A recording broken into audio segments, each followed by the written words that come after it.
हम ये सुनते आए हैं कि अंत समय हमें जो कुछ भी याद रहता है वही हमारी अगले जन्म की गति बन जाता है। यानी हमने अंत समय में जिसे याद कर लिया, किसी इष्ट को याद कर लिया या भूत प्रेत को याद कर लिया, जो भी हमने याद किया उसी के अनुसार हमारा अगला जन्म हो जाता है। ज़्यादा धन दौलत को याद कर लिया तो सांप का जन्म हो जाता है, बच्चों को ज़्यादा याद कर लिया तो सूअर का जन्म हो जाता है।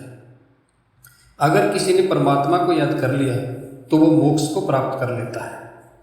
क्या ये इतना आसान है? सोचने की बात ये है, हम अंत समय में उसी को याद कर सकते हैं जिसे हमने जीवन भर याद किया हो। अचानक हम अंत समय में किसी को याद नहीं कर सकते।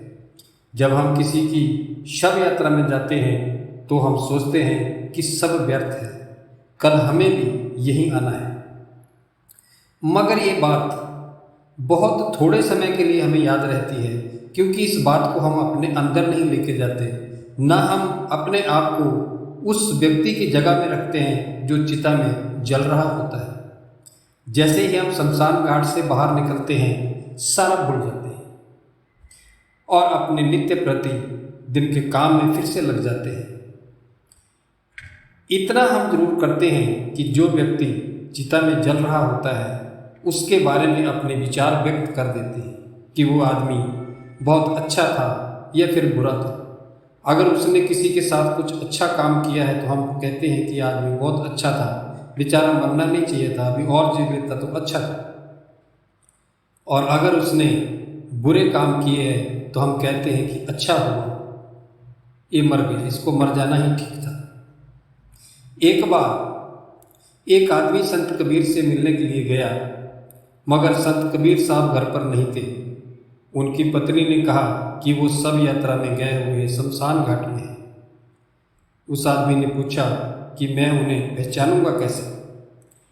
माता ने कहा कि उनके सिर पर टोपी हो, सफ़ेद रंग की टोपी। वह आदमी शमशान घाट में पहुंचा तो उसने देखा कि सफ़ेद रंग की टोपी जितने भी आदमी हैं सबके सिर पर है। अब वो कैसे पहचाने?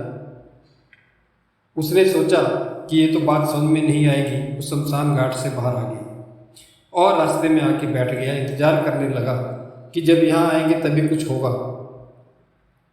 जब वो लोग वापस आए तो आदमी ने देखा कि सिर्फ एक ही आदमी के सिर पर टोपी है, बाकी के सिर पर टोपी नहीं है। तो उसने उस आदमी से पूछा जिसके सिर पर टोपी थी कि आप ही संत कबीर होंगे? तो कबीर साहब ने कहा कि हाँ मैं ही कबीर हूँ। अब वो आदमी पूछता है कि जब मैं शमशान घाट में अंदर गया था तो उस वक्त सभी के सिर में टोपी थी और अब सिर्फ आपके सिर में टोपी है, इसके पीछे क्या राज है?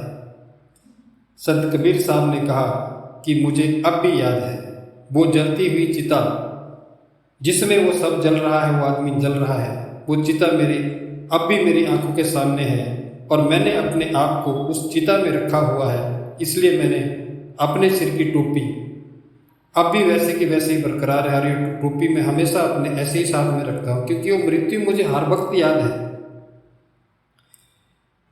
अब दूसरे लोग कुछ समय के लिए तो याद रखते हैं और बाद में क्या करते हैं, वही अपने धन पदार्थ और रिश्तेदारों के काम में खो जाते हैं, अपने काम में लग जाते हैं।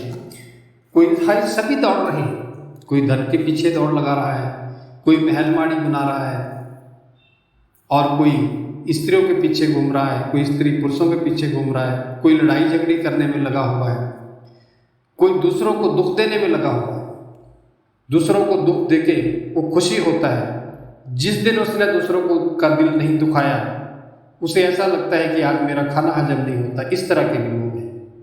कोई किसी को सुखी करके स्वर्ग के सपने देखता है, कोई खुद को जानने में भी लगा हुआ है। आप जो भी हो, जैसे भी हो, आप जैसे जीवन व्यतीत कर रहे हो वही आपके जीवन की वृत्ति बन जाती है। जैसा आप सोचते हो वैसे ही आप बन जाते हो। आपके अंदर जैसा चलता है, जो कुछ भी चलता है, जैसे विचार चल जाते हैं वैसा ही आपका जीवन बन जाता है। जो आपके अंदर बोलता है वही बाहर भी बोलता है। ऐसा नहीं है कि आपके अंदर कुछ और है, आप बाहर कुछ और बोलोगे। कुछ समय के लिए आप कुछ ऐसा बोल सकते हैं जो आपके अंदर ना हो, लेकिन जो आपके अंदर चीज़ अच्छी तरह से जमी हुई है वही चीज़ आपके बाहर निकलती है। अंतर मन में जो कुछ भी आपके है वही बाहर आएगा।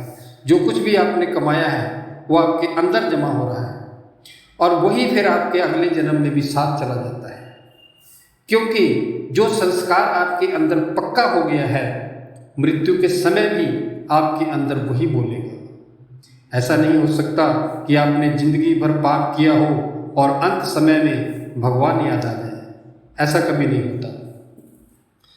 जैसे एक प्रयोग आप करके देख सकते हैं कि जब आप रात को सोते हैं, जिस बात को दोहराते दोहराते आपको नींद आ जाती है वही बात जब आप सुबह उठते हैं तो सबसे पहले आपके सामने वही बात आती है। वही बोल आपके उस समय भी होते हैं जो सोते समय थे जागते समय भी वही बोल होते हैं।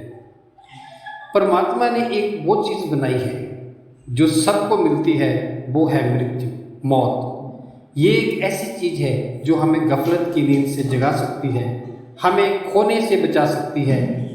ये हमें याद दिला सकती है कि रावण के पास सोने की लंका थी, लाखों रिश्तेदार थे, मगर अंत समय में वह अकेला था।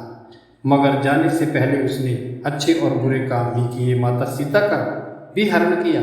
इसलिए लोग कहते हैं कि अच्छा हुआ इसे ऐसे कर्मों का दंड मिला, मृत्यु उसका सब कुछ छीन कर ले गई।